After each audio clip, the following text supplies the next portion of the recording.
What if the one who saved your child's life didn't wear a lab coat or carry credentials?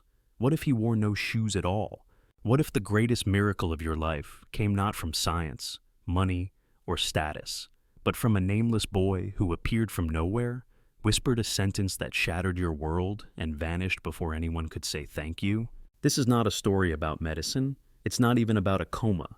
It's about a father who forgot how to be a father, a daughter who waited longer than she should have had to, and a boy who reminded them both that sometimes healing comes not through answers, but through presence. In a world obsessed with proof, this is a story about the one thing no one could trace, a miracle that didn't need to be explained to be real. So before you scroll, before you judge, before you try to fit this into something comfortable, listen carefully, because someone out there still believes in you, and sometimes he walks in barefoot. The room was silent, save for the soft hum of machines and the slow rhythmic beep of a heart monitor, a sound that once meant stability, but now only deepened the dread. The air inside the private suite of Langston Children's Research Hospital was sterile, almost too clean, as if it were trying to erase the pain it couldn't reach. Beneath the dim, artificial glow of overhead lights, a small figure lay motionless on the hospital bed. 8-year-old Sienna Langston, daughter of the tech magnate Marcus Langston. Her golden curls were brushed to perfection, framing a porcelain face that hadn't moved in 5 days. Wires snaked from her arms and chest, monitors flickered data that no longer offered hope, and a soft blue blanket was tucked neatly around her, as if stillness could be comfort. Her chest rose and fell in slow mechanical rhythm, assisted by the ventilator that hissed softly by her side. It was supposed to be an ordinary school recital. One moment she had been singing, voice like sunlight spilling across the stage, and the next, her knees buckled, her eyes rolled back, and her small frame collapsed in front of a stunned auditorium. The diagnosis had been as devastating as it was vague, an acute neurological event, a violent seizure that thrust her into a coma her brain couldn't yet escape. The best minds had been summoned, 5 neurologists flown in from Zurich, Tokyo, Boston, even one from Tel Aviv, but no one could say when she might wake, or if she ever would.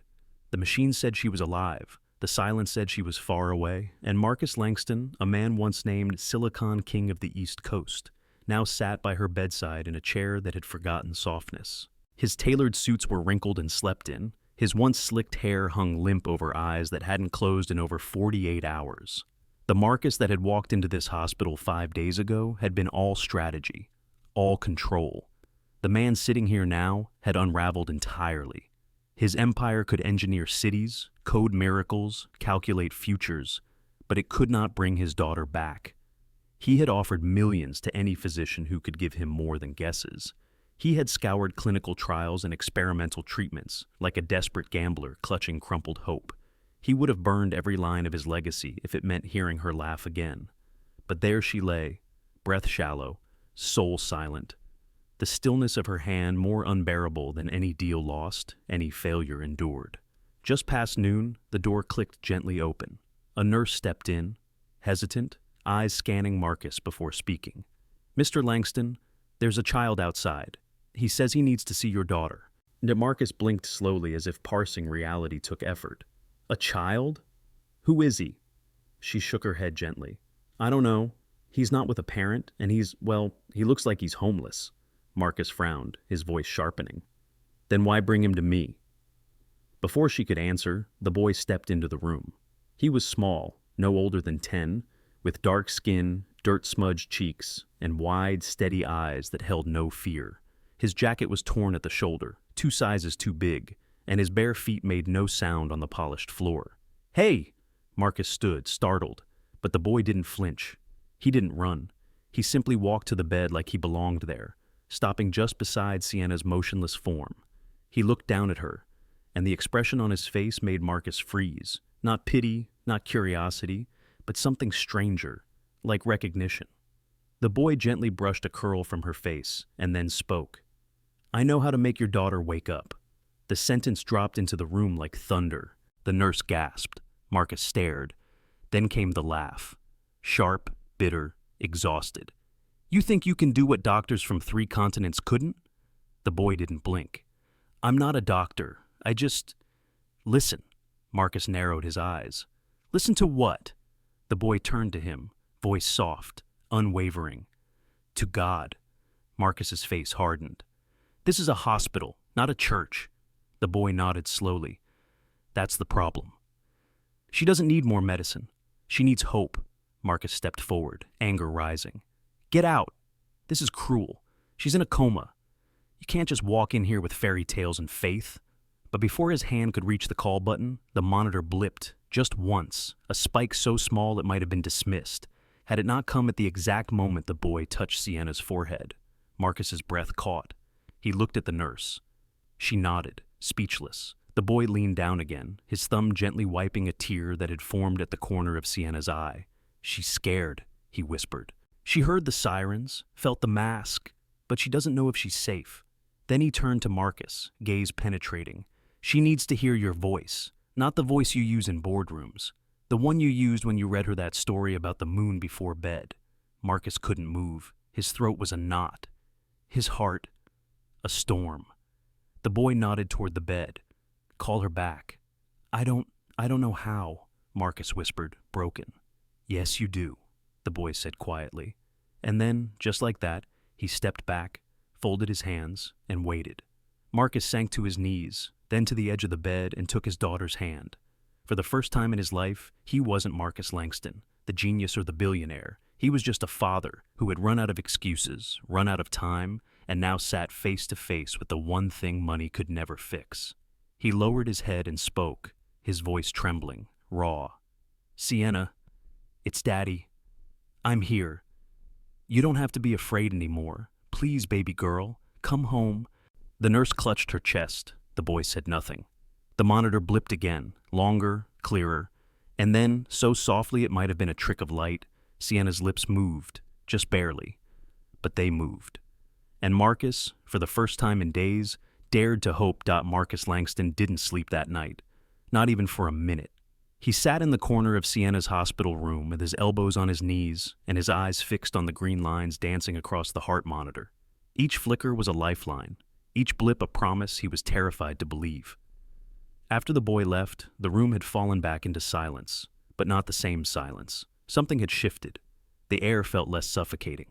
Sienna's fingers, though still, weren't as cold. Her lips, once pale like porcelain, carried the faintest flush of pink. And her breathing, still machine-assisted, seemed calmer, as though her soul, buried deep, had turned slightly toward the sound of home. But what haunted Marcus more than anything was not what the boy did, but what he said. Speak from where it hurts. That voice echoed louder in his head than any medical opinion, louder than his own relentless guilt. He had spent the past 5 days firing off emails, threatening lawsuits, promising donations to research labs, and yet none of it had cracked the prison his daughter's mind was trapped in. A barefoot boy with nothing but a whisper had done more in 3 minutes than the entire system he had built could accomplish. Marcus glanced at his daughter's face again. Even asleep, she looked so much like her mother. The curve of her nose, the softness in her brow. If Alina were still here, she would have known what to say. But Alina had passed away 3 years ago, and Marcus had buried his heart with her. Since then, he had drowned himself in ambition, in companies, in robotic routines, until his daughter became another item on his calendar. Now, staring at Sienna's fragile frame, he realized how many chances he had let slip. The bedtime stories he skipped, the piano recitals he missed, the way she had stood at the door with her backpack that morning, smiling and hopeful, only for him to wave from the car as he took yet another call. Soon, he'd always say, but soon had turned into never. A knock startled him. He looked up. It was the same nurse from earlier, her face softened by what she had witnessed. Any changes? She asked quietly. Marcus shook his head. No spikes since that last one. She nodded. Her vitals are stable. It's something. Then she hesitated. Do you want us to contact security? About the boy? Marcus stared at her. No, he said. He's not a threat. She tilted her head. You believe him? He paused. I don't know what I believe, but I saw Sienna move. The nurse nodded again, gently. I did too. Then she left him alone with his thoughts and a heart monitor that now carried more weight than a stock ticker ever could. The next day came slow and gray. Rain dotted the window panes in soft, rhythmic taps, as if the sky itself was unsure whether to cry or stay still. Marcus hadn't left the room, hadn't shaved, hadn't eaten. He refused to step away. He didn't want to miss it, if it happened again. 12:14 p.m. He stood up. His breath caught in his chest like a held note. And then, just as the clock ticked into 12:15, the door creaked open. The boy returned. Same dusty jacket, same bare feet, same unwavering eyes. But this time, something was different. His face held a calmness that wasn't there yesterday. It was as if he knew this would work. "You came back," Marcus whispered. The boy nodded. "I said I would." Without waiting for permission, he walked past Marcus, past the nurse who had now become more witness than caregiver, and stopped again at Sienna's bedside. This time he reached for her hand, not her forehead. Her fingers were still, but the subtle color in her knuckles showed signs of returning warmth. The boy stood in silence for a long time. Then he said, "Do you want her back?" Marcus flinched. "More than anything in the world." The boy nodded slowly. "Then you have to speak from where it hurts." Marcus sat down, suddenly unsteady. "I don't know how." The boy turned to him, eyes deeper than his years. "Yes, you do. You just buried it." A long silence stretched between them. Then Marcus took Sienna's other hand and closed his eyes. His voice was low, hoarse, broken. "Sienna, I'm sorry." His throat clenched, but he kept going. "I should have spent more time with you. I should have listened when you asked me to walk you to class. I should have been there when you looked up during your song and saw an empty seat where your daddy should have been." He paused, his breath shaky. "That day, I heard the first few lines before the call came in. I told myself I'd watch the recording later, but there wasn't a later. I never forgave myself for choosing work over you. I would give anything, to trade places with you right now. But I can't. All I can do is ask, beg, for you to come back, so I can finally be the father I should have been." A tear rolled down his cheek and fell onto her small hand. The boy didn't speak. He simply stood beside the bed like a silent sentinel. Then, it happened. Sienna's lips quivered, once, twice. Then a faint voice, no louder than a breath. "Daddy?" Marcus gasped and nearly fell forward. "Sienna?"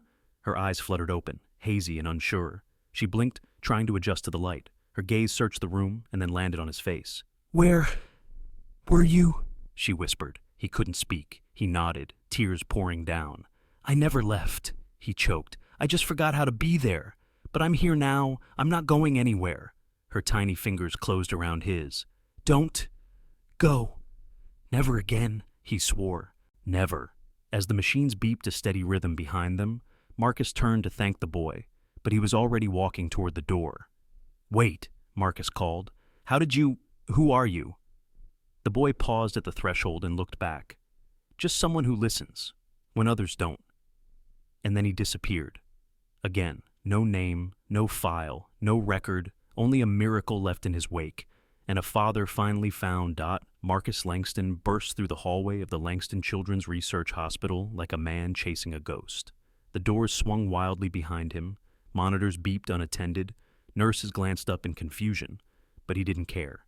His breath was ragged, a heart thundering in his ears, his Italian leather shoes echoing sharply against the pristine floor tiles. But it wasn't until he reached the end of the pediatric ward, the place where the light from the windows bled into the sterile corridor, that he finally stopped. The boy was gone. There was no trace of him. No shadow slipping through a side door. No sound of feet against the wet pavement outside. No hospital badge. No record of entry. No name. As if he had evaporated into thin air. Marcus stood there in stunned silence. A man who had lived his life through data and patterns, now struggling to compute something that defied all of it. Back in the hospital room, Sienna had fallen into a real, natural sleep for the first time in 5 days. Her vitals stable, her breathing slow but steady, her little hand still wrapped around his finger like a child clinging to what's safe. But Marcus couldn't stay still. Not after what he had seen, not after what he had felt. He returned to her room, sat in the corner, and stared. Not at the machines this time, but at his own hands. They trembled, not from fear, but from truth. Something had changed. Not just in her, in him. He didn't know what to call it. Faith? Redemption? Grace? Words that had always sounded like myths to him now loomed realer than ever. Speak from where it hurts. That boy, Elijah, he had finally called himself, had delivered not a message, but a mandate. Marcus had spent his entire adult life hiding pain behind performance, behind numbers, acquisitions, press conferences, but the moment he dropped all of that, the moment he simply wept and confessed into the silence of his daughter's heart, that's when the miracle began. His phone buzzed. Dozens of messages. His assistant, his board of directors, news outlets asking for comment about the incident at the recital, about the Langston heiress's condition. He turned the phone over, silencing the world. For the first time in years, he didn't need the outside to validate what he knew inside. The next morning, Marcus woke up to the sound of Sienna humming. It was faint, almost airy, like her voice had to relearn how to carry itself. But it was unmistakable. She was awake. When he leaned in, her eyes met his, and a small smile curved her lips. "You stayed," she whispered. "I did," he said, brushing her hair from her cheek, "and I'm not going anywhere." "Even if work calls?" she teased, weak but cheeky. He laughed, the sound foreign to him. "Even then, especially then." The nurse entered, her eyes widening. "She's talking?" "She is," Marcus said softly, "and I think she's hungry." Later that day, the hospital board tried to prepare a press release. Marcus stopped them. "I'll speak myself," he said. "No PR filter, no edits." They looked at him like he had lost his mind, and in some way he had. Lost the mind that was obsessed with image, gain, control. What replaced it was raw, flawed, but real. The press conference was small, but the attention it drew was not. Every major media outlet sent cameras. The story of Sienna Langston, the billionaire's daughter who had slipped into a coma during a school recital, was already front-page news. What came next shocked everyone. Marcus Langston stepped up to the podium, not in a suit, but in a simple blue sweater and khakis. No watch, no sleek haircut. Just a man, tired, humbled, and changed. "My daughter woke up," he began, "but not because of science, not because of our wealth or our connections. She woke up because someone believed in something I forgot how to see." He took a breath. "A boy. I don't know his name. I don't know where he came from. He walked into my daughter's room barefoot, alone, and spoke words that no medical textbook ever taught, but somehow reached her soul." Murmurs rippled across the reporters. Marcus continued. "He said she wasn't gone, only scared, that she needed to hear my voice, the one I used when I was simply her dad, not her CEO. And when I finally spoke to her, really spoke, she came back." One reporter raised a hand.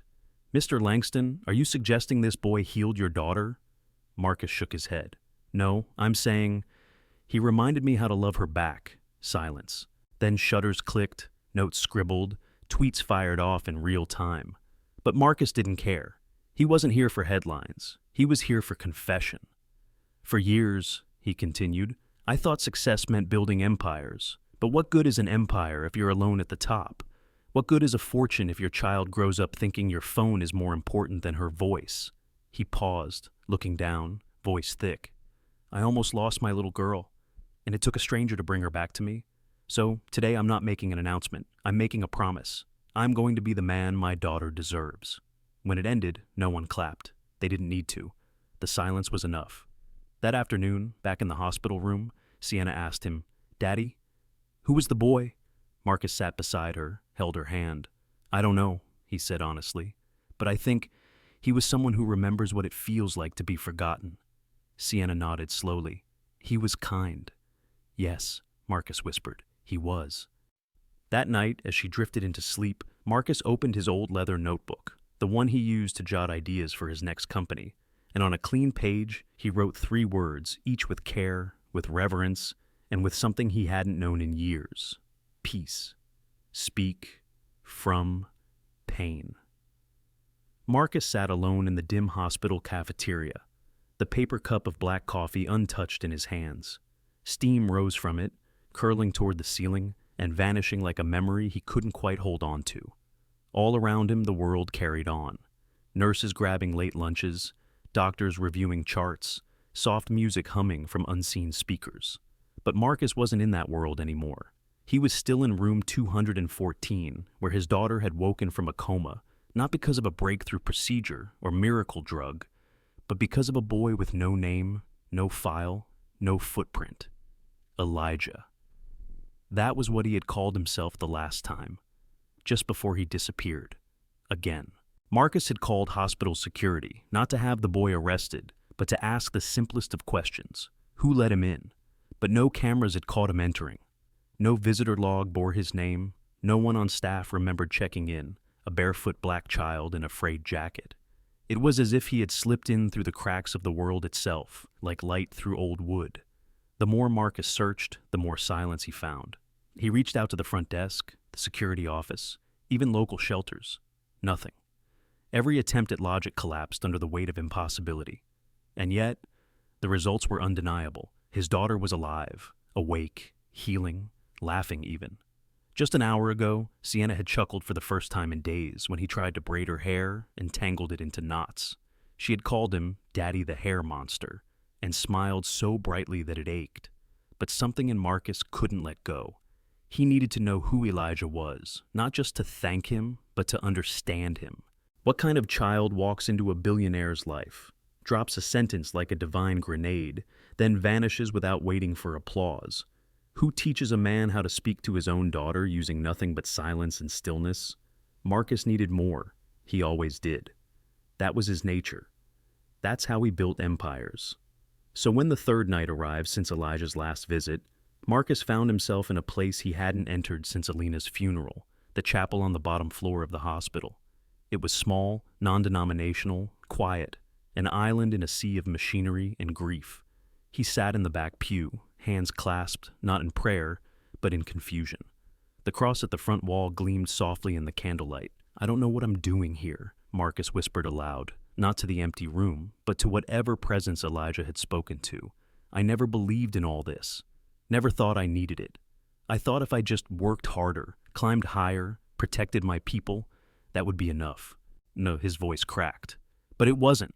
I couldn't protect Sienna. I couldn't even recognize how far I'd drifted from her. And then this kid walks in, barefoot, and reaches her like I never could. He laughed bitterly. He didn't quote scripture. He didn't preach. He just listened. And suddenly everything I thought I understood fell apart. He stared at the candles flickering. "So if you're out there, if you were the one who sent him, I just want to say thank you. And if it's not too late, I want to learn how to stay awake too." Behind him, the chapel door creaked open. Marcus turned, half expecting to see a chaplain or nurse. But no, a figure stood there, familiar, small, barefoot. "Elijah?" Marcus rose so fast he nearly tripped over the pew. The boy stepped in slowly, his expression calm, a quiet knowing in his eyes. "You've been looking for me," Elijah said simply. Marcus nodded. "Everywhere. No one knows your name. No one even remembers seeing you. They weren't supposed to." "But why?" Marcus asked, stepping forward. "You changed everything. You gave me back my daughter. You deserve to be seen, honored, helped. Let me do something for you." Elijah studied him for a moment. Then he asked, "Would you have listened if I came in wearing clean shoes?" The question hit Marcus like a slap. He opened his mouth to answer, but couldn't. Elijah gave a small smile. "You listened because you had no other choice, because your heart was breaking open. And that's the only place truth can fit in." Marcus looked down, ashamed. "You're right. I was desperate. Broken." "Exactly," the boy whispered. "That's when most people finally hear what matters." "But who are you?" Marcus pleaded. "Are you real?" Elijah tilted his head. "Does it matter?" Marcus blinked. "Of course it does." "Why?" Elijah asked gently. "Is the love you feel for Sienna any less real because it came from a place you don't understand? Is her waking up less true because science can't explain it?" Marcus exhaled slowly, realization dawning. "You were never here to be found. You were here to find me." Elijah nodded once. "You weren't the only one asleep." Silence fell between them, the flicker of candles reflected in both of their eyes. Then Elijah turned. "Wait," Marcus said. "Just tell me something. Anything. Why her? Why me?" Elijah paused at the chapel door. "Because someone needs to go first," he said softly, "to remember that no one is too far gone, not even fathers who forgot how to listen." And then, once again, he disappeared, stepping out of the room, leaving no echo of his steps, no name on record, just truth, just change, just faith. Marcus returned to Sienna's room that night and sat beside her, the notebook on his lap. But this time, he didn't write anything. He just watched her sleep. He didn't need to document it. He was living it. And maybe, just maybe, that was enough. Dot. The room was quiet again, but not in the way it had been before. Not like the sterile, mechanical quiet that pressed down on Marcus Langston during those long, helpless nights when Sienna lay unresponsive. No, this was a warm quiet, a lullaby kind of stillness, the kind of silence that comes only when you know the person beside you is breathing, not because machines say so, but because their soul has chosen to stay. Sienna was asleep in the hospital bed, her tiny fingers still curled gently around the edge of her blanket. The faint rise and fall of her chest now soothed Marcus more than any billion-dollar forecast ever had. He sat in the chair by her side, legs stiff from long hours of stillness, a leather notebook open on his lap. The same one that had once held market strategies, stock projections, and polished keynote speeches. Tonight, its pages held none of that. Tonight, it was simply a place to bleed quietly. His pen hovered over the blank page, unsure where to start. The encounter with Elijah in the chapel still sat fresh on his shoulders like a coat he wasn't ready to remove. The boy's words played on a loop in his mind. You weren't the only one asleep. That sentence, so simple, so devastating, wasn't just about the past 5 days. It was about the past 5 years. Marcus had been sleeping long before Sienna ever fell unconscious. He'd just been good at disguising it with meetings and headlines and quarterly reports. And now that he was finally awake, he wasn't sure what to do with the regret. So he did what he'd never done before. Not in business, not even in grief after Alina died. He wrote a letter. Not an email, not a typed statement. A letter to his daughter. My dearest Sienna, I almost lost you. Not just in that hospital bed, but long before. I didn't see it, not truly. You were always there, always smiling, always forgiving. And I kept mistaking your patience for permanence. I thought I had time, that someday I'd slow down, that you'd still be 8, still singing, still waiting for me at the door with that backpack too big for your shoulders. But you weren't waiting. You were growing. Without me. I missed the sound of your laughter changing, the shape of your questions, the subtle ways your hugs had started to linger like they were asking for more than just affection. They were asking for presence, and I wasn't present. Not when it counted. Marcus paused, a tremble in his hand. The words burned going down, but he kept writing. I want you to know that a boy, Elijah, helped me see that. I still don't understand who he was, or how he knew what to say, but maybe that's the point. Maybe some people come into our lives not to be explained, but to remind us that we're more than what we've become. He said you were waiting, and you were, but not just to wake up. You were waiting for me to show up. He looked up from the page and let out a breath that felt like it had been trapped in his chest for years. Across from him, Sienna stirred slightly in her sleep, a soft smile passing over her lips. Marcus smiled too, but it was the kind of smile that knew its own cost. Gently, he placed the letter on the nightstand beside her, unsure if he'd ever have the courage to read it aloud. But he knew she'd find it. Someday. Maybe when she was older. Maybe when she needed it most. The next morning, when the doctors entered to check her vitals, they were stunned at her progress. She was awake, alert, responsive. Her neural scans showed slow but steady improvement. One of the neurologists, a woman with decades of experience, admitted she'd never seen anything like it. There's no medical explanation for this, she murmured, half in awe, half in disbelief. It's impossible. Marcus didn't argue. He just nodded. It wasn't science, he said quietly. It was something else. Later that afternoon, as Sienna sat up eating soup for the first time, she asked the question he had been dreading. Daddy, will Elijah come back? He knelt beside her and tucked a strand of hair behind her ear. I don't know, baby. He might not need to. But I wanted to thank him, she said, eyes dropping. Me too, Marcus whispered. But sometimes, the people who change us the most are only meant to pass through, like stars, bright, brief, but unforgettable. Sienna looked out the window thoughtfully. He was like Mama. The words hit him like a wave. What do you mean? He asked. Mama always said that people who love big don't always stay long. They just show up when your heart is about to break, and they help you catch the pieces. Marcus didn't reply. He couldn't. The lump in his throat was too thick. He only reached forward and held her close, burying his face in her hair, silently vowing that from this moment on, there would be no more missed recitals, No more unanswered bedtime calls. No more soon. There would only be now. And somewhere far from the hospital, on a quiet corner of a city that didn't know his name, a boy in a dusty jacket sat on a bench feeding pigeons. No one looked at him. No one asked where he lived. But that was okay. Elijah never needed to be known. He only needed to be remembered. And in the heart of a little girl who had returned from the edge of silence, he always would be.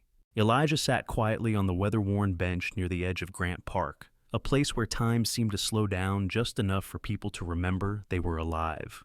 The pigeons knew him by now. They fluttered near his bare feet, unafraid, trusting that he'd scatter crumbs from the torn paper bag beside him. The sun was gentle that afternoon, not hot, just warm enough to soften the edges of the world. Children laughed in the distance. A jazz musician played something slow and tender under a magnolia tree, and the boy who no one could place, who had no address and no file, fed birds like he had nothing else to do. But in truth, Elijah was waiting. He didn't know exactly for what, only that his work with Sienna wasn't done until her father truly let go of the man he used to be. Across town, Marcus Langston stood before the floor-length mirror in his penthouse suite, staring at the reflection he hardly recognized. Gone was the signature tailored suit, the brushed steel cufflinks, the leather shoes polished to a military shine. In their place were soft cotton slacks, an open-collar shirt, and canvas sneakers. Simple, unassuming, human. Sienna had asked him that morning why he looked like he was going on a picnic. He had laughed, a little embarrassed, and said, "Maybe I'm just going back to the beginning." She'd tilted her head. The beginning of what? He had kissed her forehead. Of listening. He found himself walking the city streets with no specific destination, letting his feet guide him instead of his calendar. It had been years, decades even, since he allowed himself to just wander. And then, like gravity, his steps pulled him toward the park. Maybe it was coincidence, maybe it was fate, but as he rounded the old bronze fountain and followed the bend of the gravel path, he saw him. Elijah. Sitting on the bench, as if he had always belonged there. Marcus stopped several feet away, his heart skipping the way it did the moment before you make a choice that can't be undone. He approached slowly, not wanting to startle him. "You still like pigeons?" he asked gently. Elijah didn't look up. "They don't ask questions," he said. "They just come for what they need, and then they fly." Marcus sat down beside him, not too close, letting the silence do the heavy lifting. For a while neither of them spoke. The rustling of feathers and distant laughter filled the gaps. Then Marcus said, "She asked about you. Said she wanted to thank you." Elijah nodded. "She already did." Marcus looked at him. "How?" "By singing in her sleep," the boy replied, his eyes fixed on the sky. "She dreamed of light. That's how I knew she was going to be okay." Marcus swallowed hard. "You knew before I did." Elijah turned, finally meeting his eyes. "You didn't need to know. You needed to feel." Marcus leaned forward, resting his elbows on his knees. "Why us?" Elijah's eyes didn't blink. "Because you forgot." "Forgot what?" "That being a father isn't about providing," he said simply. "It's about being. Being there when it's inconvenient. Being soft when the world tells you to be hard. Being brave enough to say I was wrong." Marcus nodded slowly. "And you? How did you learn that?" Elijah's gaze turned distant. "I didn't have a father. Not really. Just stories, but sometimes, when people are missing in your life, you become the thing you wish they had been." The words landed with the weight of truth. Marcus felt them settle into his bones. He wanted to reach out, to offer Elijah something. Shelter, education, a future. But somehow he knew this boy wasn't waiting for a rescue. He was here to rescue others. "Where will you go now?" Marcus asked. Elijah smiled faintly. "Where I'm needed." "You talk like you're older than you are." "Maybe I am," the boy said with a shrug. "Or maybe I just listen more than most." Marcus reached into his pocket and pulled out a small object wrapped in velvet. A pendant, oval-shaped, with the Langston family crest engraved in gold. He handed it to Elijah. "This belonged to my father. He gave it to me when I was old enough to understand what legacy meant. I want you to have it." Elijah stared at it for a long time, then gently closed Marcus's fingers around it. "I already have what I need." "And what's that?" Marcus asked. Elijah looked up, his voice steady. Faith. Marcus didn't speak. There were no words that could follow something so clean, so absolute. He simply sat back and watched as Elijah stood, brushing crumbs from his lap. He gave one last nod to the birds and turned to leave. "Wait," Marcus called, standing. "If I don't see you again," Elijah turned. "You will. Maybe not as me. But when you hold her hand, when you show up on a Tuesday afternoon for no reason, when you listen instead of fix, that's me. That's where I'll be." And then, for the third time, Elijah walked away, not hurried, not hiding, just fading slowly into the rhythm of the world that never saw him coming. Marcus stood for a long time, the sun beginning to dip behind the trees, casting long shadows across the park path. He looked down at the pendant in his hand, then up at the sky where a single bird soared higher than the rest. In that moment, he understood something no title, no stock price, no fortune had ever taught him. Some miracles don't need names. They only need to be remembered. The headlines came fast and relentless. Billionaire's daughter wakes from coma. Mystery boy disappears. Modern miracle or psychological trigger, medical experts divided. Who is Elijah? Langston's mysterious visitor sparks national debate. Within 48 hours of Marcus's quiet, soul-bearing press conference, the world did what it always does. It demanded proof. Networks sent trucks to the hospital. Investigative journalists combed every street within a 5-mile radius. Commentators speculated about trauma-induced hallucinations, faith healing, even psychological projection. Everyone wanted the same thing, to make Elijah make sense. But Marcus remained silent. He refused interviews, refused to comment further. For the first time in his very public life, he found solace in letting the world swirl without him. But pressure has a way of finding cracks. Langston Tech board members held emergency meetings. Investors grew nervous. Shareholders whispered about Marcus's emotional vulnerability. One even asked if his sudden spiritual turn was a sign of mental exhaustion. "You're the face of this company," they told him. "You can't just vanish into mysticism." He listened politely. Then, for the first time since founding the empire, he stood up and walked out mid-meeting. The only place he went was home, not to the penthouse, but to the old stone house on the edge of Decatur, the one Alina had loved. It had sat abandoned since she died, a mausoleum of half-packed boxes and furniture wrapped in linen. He'd kept it for Sienna, he always said. But the truth was crueler. He'd kept it because guilt doesn't know how to let go. That night, as Sienna slept peacefully in her new room upstairs, Marcus unpacked memories like they were evidence in a forgotten trial. Her baby clothes, Alina's old guitar, a pair of ballet slippers too small now for anyone but memory. He found the family photo albums and flipped through pages he hadn't dared touch in years. One picture caught his eye. Alina, pregnant, laughing barefoot in the backyard as Marcus held her hand from behind. In the corner of the picture, barely visible, was something else. An old wooden cross nailed to the trunk of the dogwood tree. A reminder, a root, a symbol he hadn't acknowledged in years, and beneath it, written in Alina's handwriting, faded and scribbled in ink, "Faith never leaves, it only waits." The next morning, Sienna found her father sitting on the porch, coffee in hand, eyes raw but peaceful. "Daddy?" she asked. "Are you okay?" He looked at her and smiled. "I am now. Did they find him yet? Elijah?" He shook his head. "No, but maybe he doesn't need to be found." "Do you think he was an angel?" Her voice was hesitant, small. Marcus paused. "I think he was a boy with a gift. And the rest? I don't know, but maybe not knowing is part of the miracle."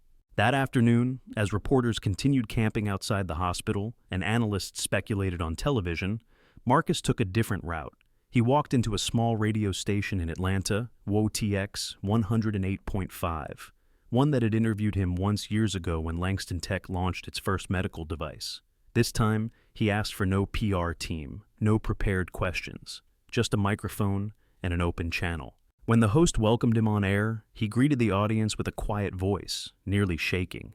"Most of you know me as Marcus Langston, the executive, the founder, the father of the girl who woke up." A pause. "But today I'm not any of those things. I'm just a man who got lost, who forgot what it meant to really see the people closest to him. And then someone, a child, reminded me with nothing more than his presence. He didn't ask for money, didn't try to go viral. He just listened and told me to do the same." Across the city, people stopped mid-drive to turn the volume up. In kitchens, in school pickup lines, in quiet bedrooms, something about his voice drew them in. Not because it was polished, but because it was cracked, human. So, to everyone out there, Marcus continued, I don't care if you believe in miracles, or angels, or God. That's not the point. The point is, someone showed up when I needed truth more than logic. And if he's out there listening, thank you, Elijah. You gave me back my daughter. But more than that, you gave me back myself. By the time he left the station, the world had shifted. The story had changed. Elijah was no longer just a curiosity. He was a symbol. A movement began to form, small but undeniable. People shared stories online about strangers who appeared in their darkest hour, about kindness without expectation, about faith without religion.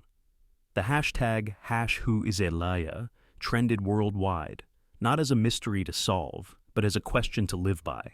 Meanwhile, in a small church basement on the south side of town, a volunteer handed out loaves of bread to a line of tired families. At the back of the room, a boy in a beige jacket swept the floor silently. No one asked his name. No one noticed the bare feet. But when he passed by a woman crying softly in the corner, he stopped, knelt down, and whispered something only she heard. She nodded, then smiled through tears. Later, the pastor asked him, "Do you need a place to stay tonight?" Elijah looked up, eyes full of light. "No, thank you," he said. "I'm only passing through." And as he stepped out into the twilight, Atlanta pulsed with stories that no lens could capture. Because sometimes the proof the world demands isn't in the miracle itself, but in the way it changes the people who witness it. 3 weeks had passed since Sienna Langston awoke. 3 weeks since the press first swarmed outside her hospital room, since Marcus Langston stood before the world and said what the few billionaires ever dared to. I was wrong. I forgot how to be a father, and a stranger brought my daughter back. But the story hadn't faded. It had deepened, grown roots, and something far larger than one hospital room had begun to bloom. People all across America and beyond were posting stories. Some were dramatic, others barely a whisper, but they all had something in common. A moment when someone unexpected showed up with quiet grace. A stranger handing a bus ticket to a runaway. An old woman pressing a trembling hand to a cashier's back as her card was declined. A child who offered his sandwich to a mother crying alone on a park bench. I think I met my Elijah became a phrase whispered into blogs, podcasts, handwritten letters on community boards. No one could find him. No one could trace him.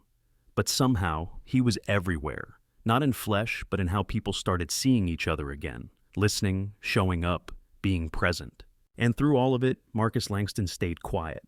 Not reclusive, but quieter. More deliberate. He had taken a full leave from Langston Tech, the first time he had ever stepped away.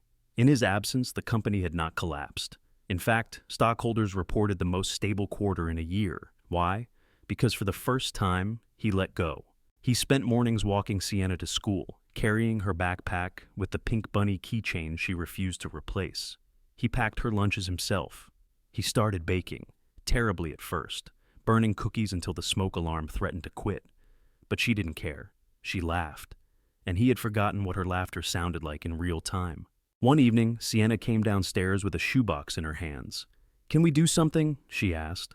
"Always," he replied. She opened the box. Inside were letters, dozens of them.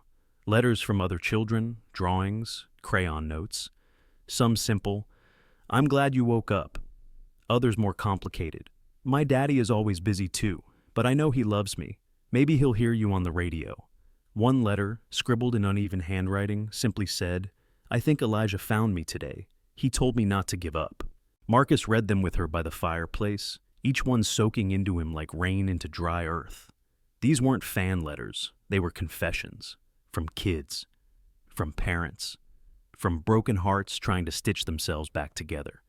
"What if," Sienna began carefully, "what if we made a place where people could talk about it? Like, share their stories?" Marcus looked at her, brow raised. "A place? Like a website, or a thingy where people can say when someone helped them. Not with big stuff, just the small stuff." He smiled, like a kindness journal for the world. "Exactly," she beamed. "We can call it the Elijah Project." And so they did. Within 48 hours, Marcus hired a small design team, not from his usual firm, but local developers Sienna picked because she liked their good vibes. The site was simple: a white page, a quiet dove symbol in the corner, and a single prompt in the center. Tell us about your Elijah. Stories flooded in, from truck stops in Arkansas, from refugee camps in Jordan, from a janitor in Queens who'd left a sandwich with a note that said, "Your son will be okay." Marcus read each submission, not as a CEO, not as a public figure, but as a man slowly waking up to the truth. Miracles don't always come with trumpets. Sometimes they arrive barefoot, quiet, with a question no one else dared to ask. But with the light came shadow.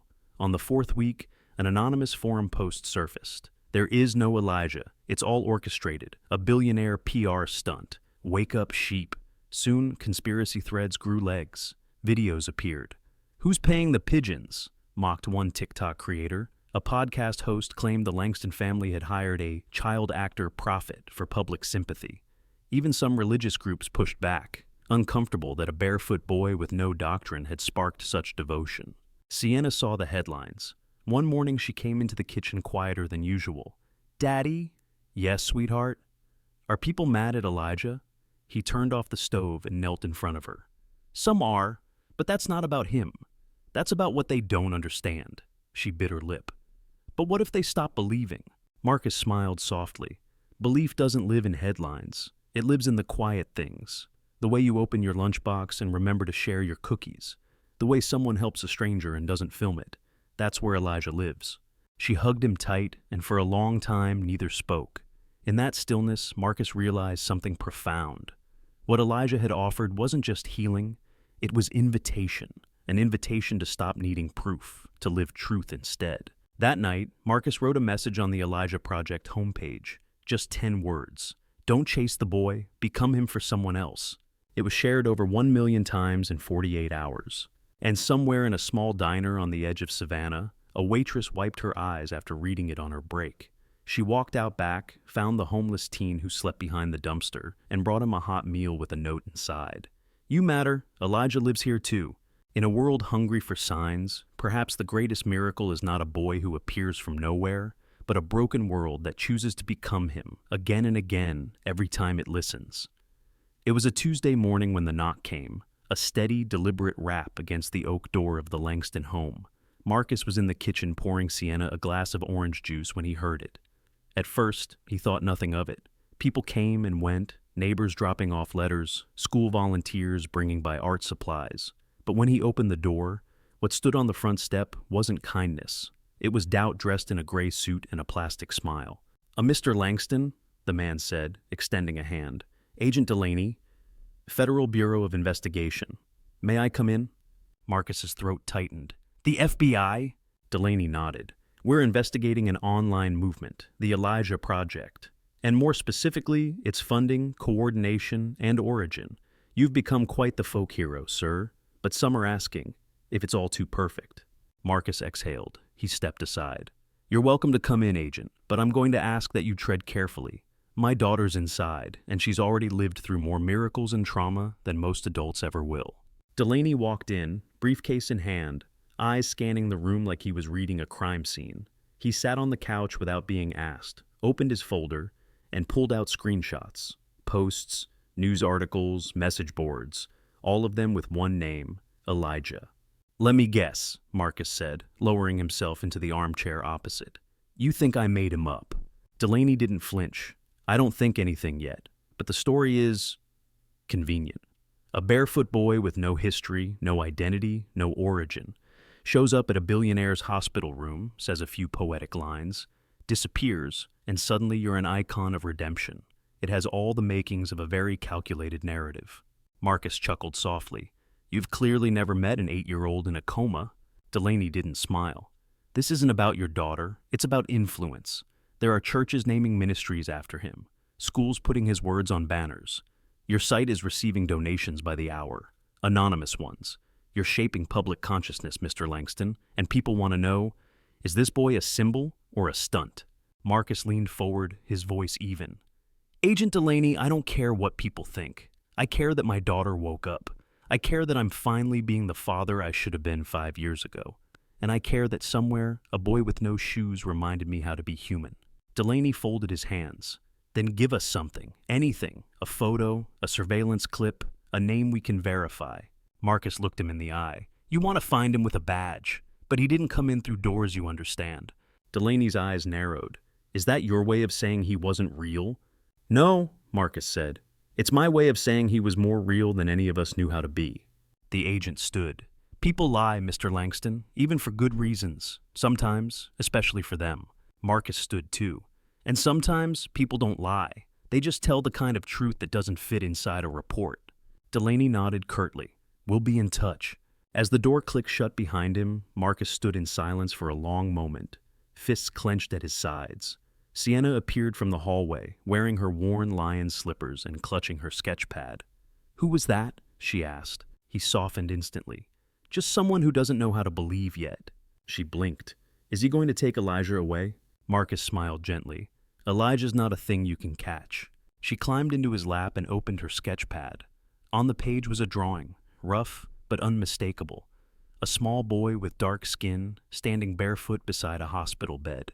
His hand was glowing faintly, like soft gold. He looked like this, she said, matter of fact. But I think that glow came from inside him. Marcus didn't speak. He only stared at the picture, then turned the page and began drawing with her dot. That night, the Langston house was quiet, after dinner and laughter and a bedtime story where Sienna insisted Elijah be a superhero who feeds birds and speaks in riddles. Marcus wandered into his study. The notebook was waiting. The one with the letter he had never read to her. He flipped to a new page. Dear Doubters, I don't blame you. Honestly, if I hadn't lived it, I'd doubt it too.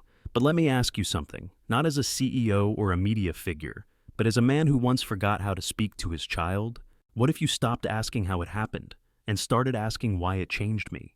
What if the miracle isn't the moment she woke up, but the fact that I did? And what if Elijah isn't a boy you can find, but a part of all of us waiting to be listened to? Maybe the reason you can't trace him is because he never needed to be chased, just chosen. In the choices we make every day, to show up, to kneel, to speak from pain instead of pride. You can subpoena all the footage you want, but you'll never catch him on tape. You'll only catch him in action, in someone holding a hand they would have ignored, in someone putting down their phone long enough to hear a child laugh. That's where he is now, and maybe where he's always been. He closed the notebook and whispered into the quiet, Let them look. I already found what matters. Upstairs, Sienna stirred in her sleep. A wind passed through the trees outside, soft and fragrant, like the breath of something ancient watching through the night. And far beyond Atlanta, down cracked sidewalks and dusty alleys, a boy in a too-big jacket whispered to a frightened girl on a church doorstep, You're not alone. She smiled, and he disappeared again, just before anyone could say thank you. The morning sun rose over Atlanta with a kind of defiance, golden streaks pushing past buildings, lighting up windows with unapologetic warmth, as if the city itself refused to let darkness have the final word. And in the Langston home, nestled in the stillness just before the day began, Marcus sat by the window, coffee untouched, reading a legal letter that had arrived in an envelope stamped urgent, its language cold and technical, yet its message unmistakable. The Elijah Project was being subpoenaed for potential fraud, public manipulation, and unverified religious influence. An unprecedented claim brought forward by a coalition of skeptical media figures, political agitators, and organizations uncomfortable with the movement's rapid global spread, and, for the first time in weeks, Marcus felt the old tension rising in his chest. The war between the man who used to fight everything with logic and dominance, and the man who now sat quietly beside his daughter's drawings of miracles, trying to understand how something so beautiful could be treated like something dangerous. But the world, he reminded himself, often fears what it cannot define. And Elijah was never meant to be defined. Downstairs, Sienna was humming again, a soft off-key version of the lullaby Alina used to sing before bed. And Marcus stood, folded the letter, and placed it in the drawer beneath the family photo from years ago, the one where they all still looked whole before death and distance and ambition cracked the seams. Then he walked slowly to the kitchen, determined to stay present, to resist being pulled back into the firestorm outside their door. Because breakfast with his daughter mattered more than public opinion, and as she looked up and smiled, cereal bowl in hand, He realized she didn't need to know the world was turning on them. She only needed to know he wouldn't. But the noise grew louder. Networks debated the ethics of unverified healing. Columnists questioned if Marcus had staged the entire thing to rebrand himself from tech mogul to spiritual guru. Even former employees came forward anonymously, casting doubt on his emotional transformation, whispering that maybe, just maybe, this was all a long game, a redemption arc engineered for profit. And in coffee shops and boardrooms, Elijah's name began to split people. Some clung to it as a symbol of light. Others sneered it was myth. And it struck Marcus how quickly the sacred can become scandal when it threatens the systems people trust to keep them numb. He received emails from pastors, psychologists, even university ethicists offering to explain what had happened, to define Elijah within doctrine, theory, or biology. But none of them had seen his eyes. None had watched a heart monitor spike with the touch of a hand. None had heard their child whisper "Daddy" from the edge of silence after 5 days of nothingness. And so, Marcus declined every interview, every talk show, every invitation to become a brand, and instead sat in the same chair each evening, reading stories from the Elijah Project aloud to Sienna. Stories of janitors who prayed for strangers, and truck drivers who shared raincoats with runaway teens, and every time she'd say, "That's Elijah too," and he'd smile, because she understood better than any adult that Elijah wasn't a boy. They were a choice. Then one evening, after the world had called him everything from deluded to divine, Marcus received a message that made his hands tremble, not from a lawyer or a journalist, but from a woman in Detroit whose 10-year-old son had been mute for 3 years after witnessing his father's death, who had stopped speaking, stopped laughing, barely acknowledged the world until he saw a photo of Sienna and heard her story. And for the first time in years, the boy pointed to the screen and said, "I believe him." And then slowly, "I believe in me too." And the mother wrote, "I don't care what they call you. I just wanted you to know my son spoke because your daughter woke up." And Marcus wept.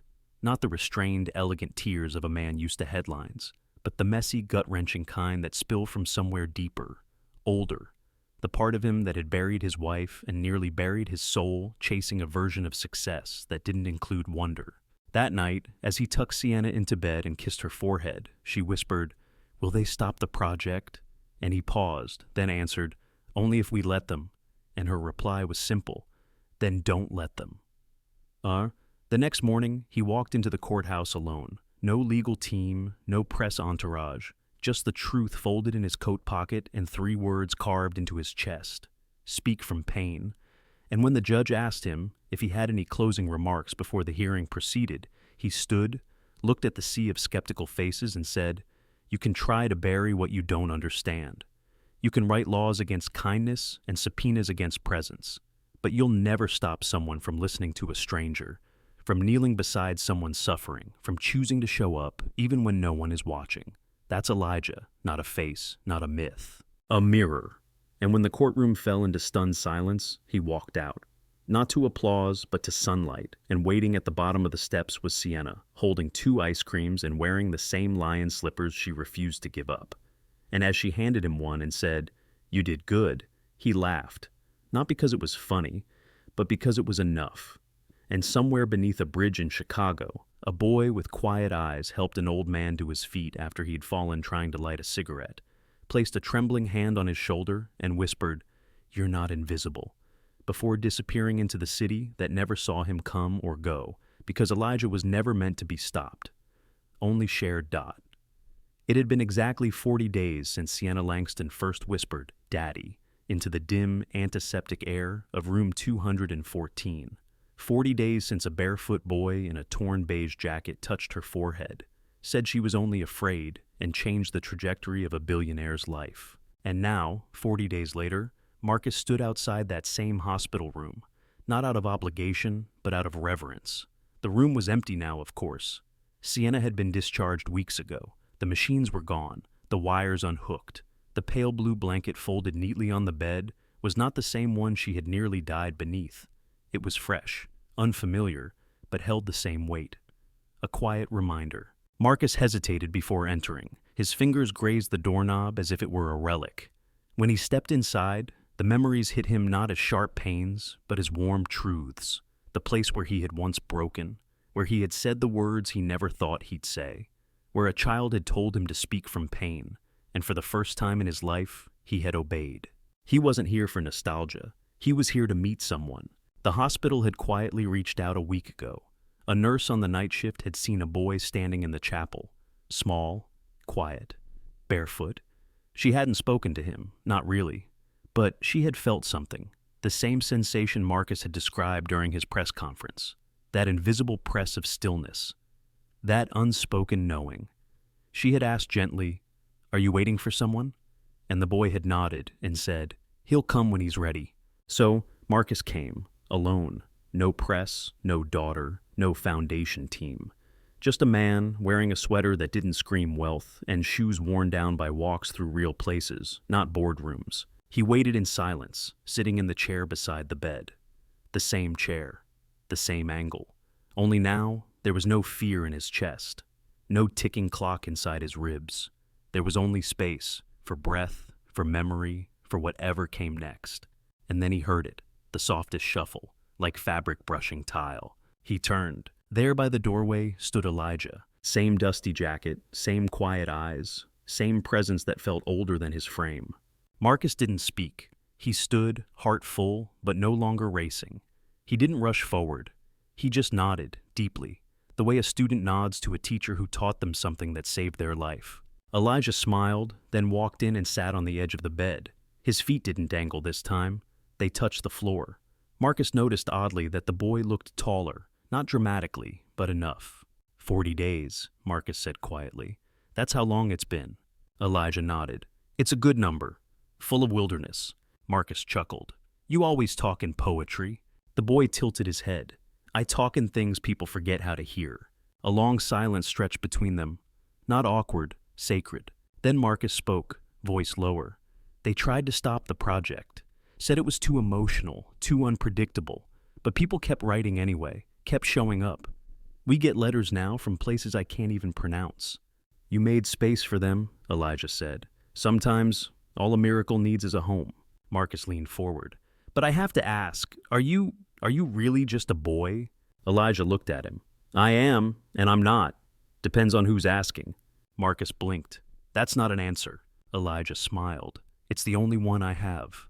The man who had once demanded answers from CFOs and presidents, who had turned science into empires, simply nodded.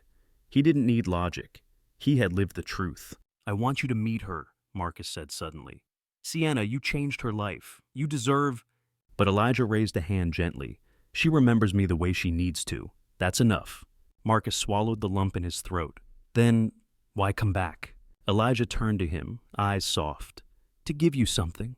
From his jacket pocket, he pulled out a folded piece of paper, crinkled and warm from being carried. He handed it to Marcus. The man unfolded it slowly. It was a drawing, childlike but intentional. A man kneeling beside a bed, a girl with golden hair, and a small boy standing behind the man, not leading, not commanding, just present, watching, holding space. Beneath the drawing, written in uneven block letters, "You were never alone." Marcus looked up. Did you draw this? Elijah shrugged. We all did, in a way. A tear slipped down Marcus's cheek, slow and quiet. Elijah stood. There will be other rooms, other fathers, other voices that forgot how to speak. Just keep listening. Marcus rose too. Will I see you again? Elijah turned toward the door. Every time someone shows up when they don't have to. He walked out then, silent as always. But this time, Marcus didn't chase him. He let him go, not with loss, but with faith. Because Elijah wasn't a guest anymore. He was part of the house, part of the breath between heartbeats, part of the hand Marcus would hold every time Sienna reached for him, even when she didn't speak. And in that old room, no longer haunted but now hallowed, Marcus placed the drawing on the windowsill, where light could touch it every morning. Then he whispered the only words that mattered. Thank you for remembering me, before I remembered myself. The sky over Atlanta was painted with quiet gold the morning Sienna Langston ran barefoot across the backyard grass, her laughter echoing between the old dogwood trees like music too pure for memory to hold. And Marcus stood by the garden steps watching her, really watching her, not as a man measuring time between meetings or calculating the seconds lost to fatherhood, but as a man awakened, undone, reassembled by something he could never explain, and didn't want to anymore because some truths aren't meant to be dissected, only carried. And Elijah had become one of those truths. A presence Marcus no longer tried to explain, but felt constantly, like light behind a closed eyelid, like breath when you forget you're breathing. And as he watched his daughter spin in circles beneath the late spring sun, he understood that the greatest proof of the boy's existence was in the way everything had changed after he left, or perhaps after he arrived, depending on where you begin the story. Because the Elijah Project had become more than a website, more than a movement, more than an accidental gospel. It had become a living network of moments, people showing up for people, anonymously, generously, without reward, from Lagos to London, Seoul to Sao Paulo, handwritten notes tucked under windshield wipers, mittens left on park benches, warm food passed between strangers in parking lots without names ever exchanged. And every time it happened, someone whispered, "That's Elijah." Not because they saw him, but because they recognized what he had awakened in them, the part of humanity that still believed in softness, still chose presence over perfection, still believed that pain shared could become something holy. And Marcus, once a titan of industry who worshipped data and results, now spent his mornings replying to letters from single mothers in Kentucky and teenagers in Ukraine and former inmates in New Orleans, all writing to say one thing: "I thought I was forgotten, but now I believe again." And they weren't thanking him, not really. They were thanking the part of themselves that Elijah had reintroduced them to, the part that dared to hope, even after disappointment, even after being dismissed or discarded. And Marcus, who used to chase progress like breath, now walked slowly through life, not because he was tired, but because he had learned to notice the things he used to miss. The way Sienna braided her doll's hair with 2 colors, just like her mother used to. The way the mailman sang under his breath on Tuesdays. The way grief still visited him in the evenings. Not as a shadow, but as a companion who had taught him how to kneel. And though the news cycle had long moved on, trading miracles for outrage and wonder for scandal, Marcus didn't care, because he no longer needed the world to witness what he now carried quietly within him. And yet, one morning, something unexpected happened. Sienna came running in from the porch, barefoot, breathless, eyes wide, holding a small folded paper in her hand. And all she said was, "He came back." And Marcus froze, heartbeat stuttering, mouth unable to form a question, because he had long stopped waiting, long stopped believing he'd ever see him again. But there, on the page she held, was a new drawing, not by her hand, but familiar in its rhythm, its softness. 3 figures. A girl with a halo of gold, a man kneeling with his arms open, and beside them, this time not in the background, but standing shoulder to shoulder, was the boy. And beneath the sketch, in handwriting that trembled but never broke, were 5 words. "Now it's your turn, Sienna." And when Marcus looked into his daughter's eyes, he saw it. That spark. That knowing. That same impossible stillness he had once seen in the boy who had touched her forehead and shattered his walls. And he realized, in one breathless, terrifying, beautiful second, that the miracle hadn't ended. It had multiplied. Because Elijah hadn't come to perform one act of wonder, he had come to plant something inside those who needed it most. A seed that would grow and root and bloom in ways the world couldn't track or legislate. And as Sienna folded the paper and placed it gently on the mantel beside the faded photo of her mother, she whispered, "I want to be like him." And Marcus knelt in front of her, eyes burning, voice low, "You already are." And that night, as the house fell into stillness and the city breathed around them unaware of the quiet transformation inside that home, Marcus took one final walk through room 214, not to chase ghosts or ask questions, but to sit in the chair where it all began. And when he closed his eyes, he didn't see monitors or charts or press conferences. He saw a boy with dust on his jacket and galaxies in his eyes saying, "Speak from pain." And so he did, not to the world, but to himself, quietly, sincerely, knowing now that his life would never again be measured by legacy or wealth or innovation, but by the times he showed up when it was uncomfortable, the times he chose to listen instead of fix, the times he knelt and simply said, "I see you." And miles away, in a shelter tucked behind a faded blue church, a volunteer named Grace was stacking blankets when she heard a voice behind her, soft but clear, say, "That one goes to the woman in the corner. She hasn't been warm in weeks." And when she turned, there was no one there, just a folded blanket on the floor and a paper dove drawn in pencil beside it. And she smiled, not because she understood it, but because she didn't need to, and that was enough, because Elijah was never meant to be found, only felt. And if you're quiet long enough, honest long enough, broken open just enough, you might hear him too, not as thunder or glory, but as a whisper that changes everything. You were never alone. If this story moved you, made you pause, made you remember someone you haven't spoken to in a while, or someone you never properly thanked, then maybe, just maybe, Elijah left something with you too. At BlackLens Stories, we believe the quietest voices often carry the loudest truths. So if you've ever met your own Elijah, or become one for someone else, tell us in the comments.